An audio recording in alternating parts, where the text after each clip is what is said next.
Hello and welcome back to another episode tonight.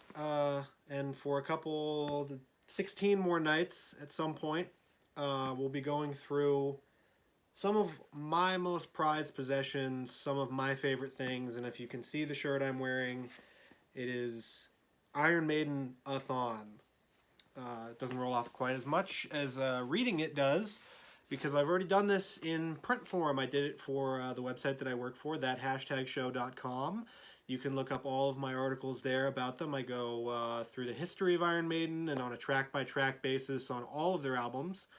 So I figured, hey, I've got some time. It's 2021, and there's not a whole lot of things on the earth that I love more than Iron Maiden. You can see me in this shirt, which is a very nice gift. I'll show you the back later. Maybe I won't even show you the fucking back. Who cares? But we'll go through every single Iron Maiden album front to back. I probably can't play the music off of them because that would be some sort of licensing rights, copyright BS issue. But you can listen along, you can pause, you can do whatever. I'm not just going to be reading from the articles that I wrote, but some of the opinions and analysis might be the same.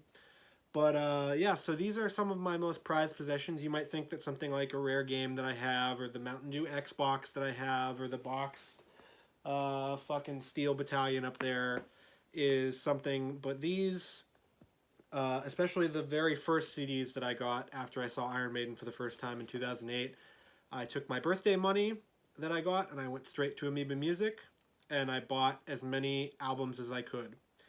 And I didn't know at the time what was going on. I just bought them because they said Iron Maiden, and I just picked the ones. I picked 6 of them, and I'll show them to you right now, but you'll see them more in the videos upcoming. So we'll go from the first album, Iron Maiden, all the way down to the Book of Souls, and maybe however long this takes. It might be whatever new album Iron Maiden has in store for us. But we'll go through all of them.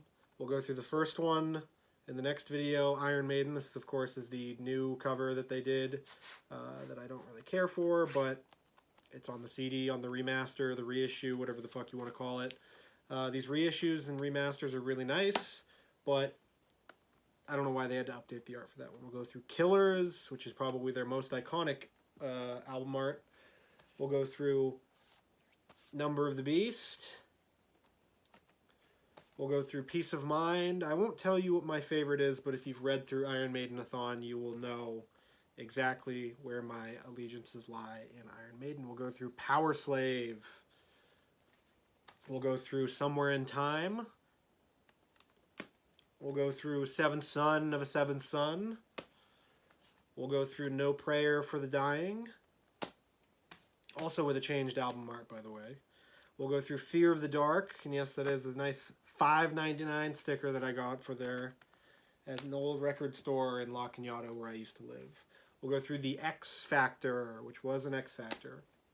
I will hold up Virtual 11 because I don't own Virtual 11 yet on CD. It's the only one that I haven't bought, but I'll put the album art right here.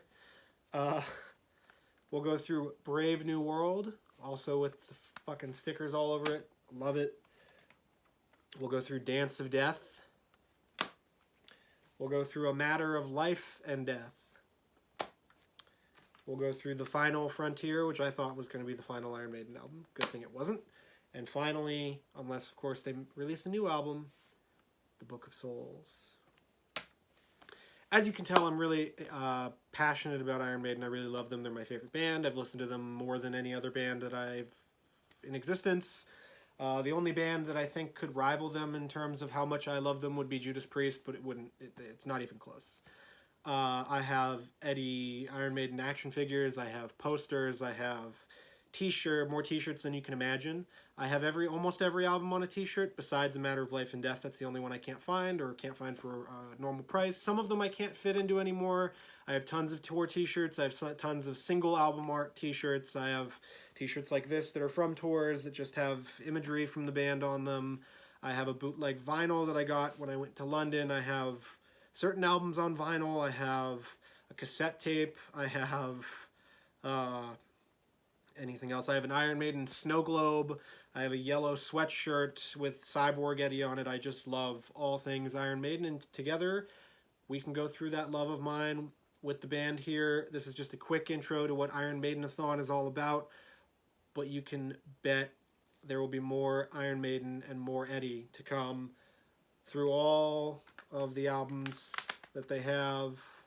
I love all of them, even the bad ones, even the ones that you might hate. You come on here and you start talking smack, I'm gonna clap you back, because I love all things Iron Maiden, even this one. It's really bad. For any normal band, that album would be, you know, some middle of the pack. But for a band like Iron Maiden, I'll go through what I think their peak is, and they have one of the best peaks of any band in human history. You can tell me that the Beatles have it, you can tell me that maybe Metallica has it, or Judas Priest has it, or whoever, Death, I don't know. But no one can beat Iron Maiden's peak. No one can beat Iron Maiden. They are the heavy metal band. They are my favorite band. They are one of my true loves in life, and I'll be happy to share all of that with you on YouTube. So yeah, that's just introducing the series that's going to come in between, you know, the collection updates and reviews and stuff like that. We're going to get Iron Maiden-A-Thon. You're going to get an education in Iron Maiden. You're going to hear me talk about Iron Maiden. So if you love hearing me talk, you're in for a real treat.